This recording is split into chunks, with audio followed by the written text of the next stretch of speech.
I've watched all of the Tampa Bay Buccaneers games from this past year. I've seen every single throw that Jameis Winston made and missed, all the touchdowns, all the interceptions. So what are my biggest takeaways from watching the Tampa Bay Buccaneers and Jameis Winston on film from this past year? My biggest takeaway is that I am much lower on Jameis Winston than I have ever been. I've always kind of given Jameis Winston the benefit of the doubt. I've always kind of said the Tampa Bay Buccaneers offensive line is not the greatest. I've always kind of made excuses for him at times. And guess what? After diving into the film, I can't really defend Jameis Winston that much anymore. He has a lot of room to grow. He has a lot of things that he needs to work on to reach his full potential. We know Jameis is talented, but we cannot ignore what is seen on film. His inability to read defenses is alarming. His inability to throw with touch at times is alarming. He is wildly inaccurate. Bad mechanics, bad decision making, and bad turnovers are really concerning for me. Okay, because honestly, Jameis Winston, he makes a lot of mistakes that even some rookies do not make. And he's heading into his 6th NFL season. Can Jameis Winston fix these issues going forward? Maybe, but I don't know. My second biggest takeaway is that the Tampa Bay Buccaneers have really good weapons, and that Jameis Winston, honestly, he left a lot of plays on the table. I am convinced that if you put Aaron Rodgers in a Tampa Bay Buccaneers uniform last year, he would have one of his best seasons ever. That's how good of offensive players the Tampa Bay Buccaneers have at the wide receiver and tight end position. Aaron Rodgers is perfect for that offense. And that brings me to Tom Brady. I believe that Tom Brady is going to dominate with the Tampa Bay Buccaneers.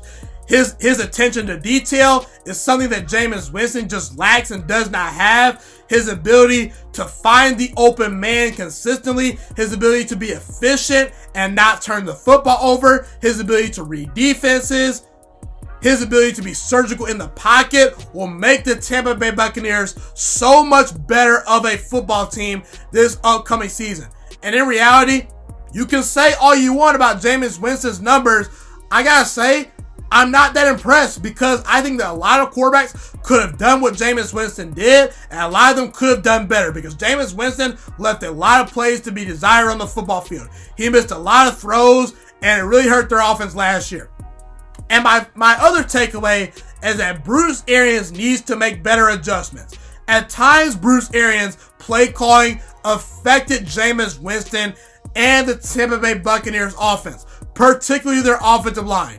But I will say, if Bruce Arians switches up his play calling just a little bit, I believe Tampa Bay has a chance to be a special team. But Bruce Arians has to make better adjustments if the Buccaneers want to improve their offensive line and get the most out of their team.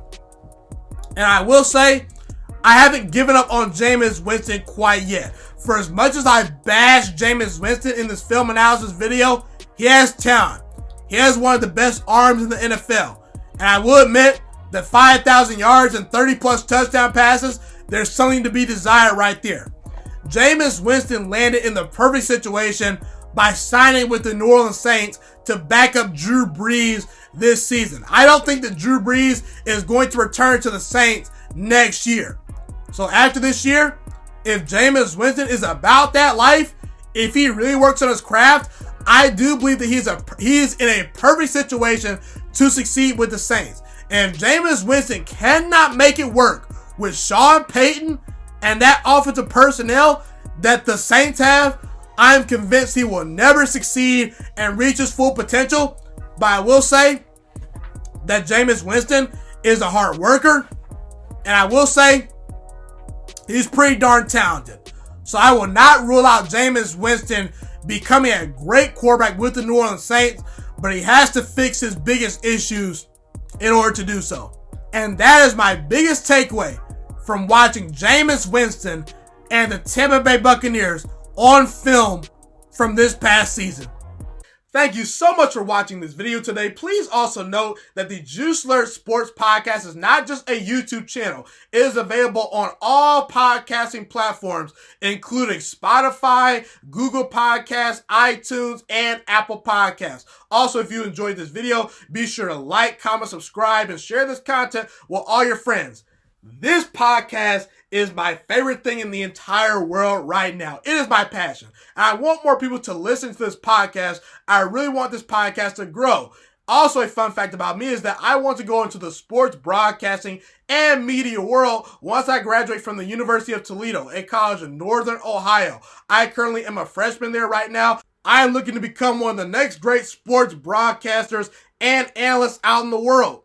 And I potentially would like to start my own network if this podcast really truly grows. Or if I fall short of that goal, I would love to work for a big time network like ESPN or Fox Sports 1. I am open to all networks. So if you believe in my dreams and you see or hear my passion through the screen, be sure to tell all your friends about the Juiciest Sports Podcast. Stay motivated, you guys. Have a God bless day, and I'm out.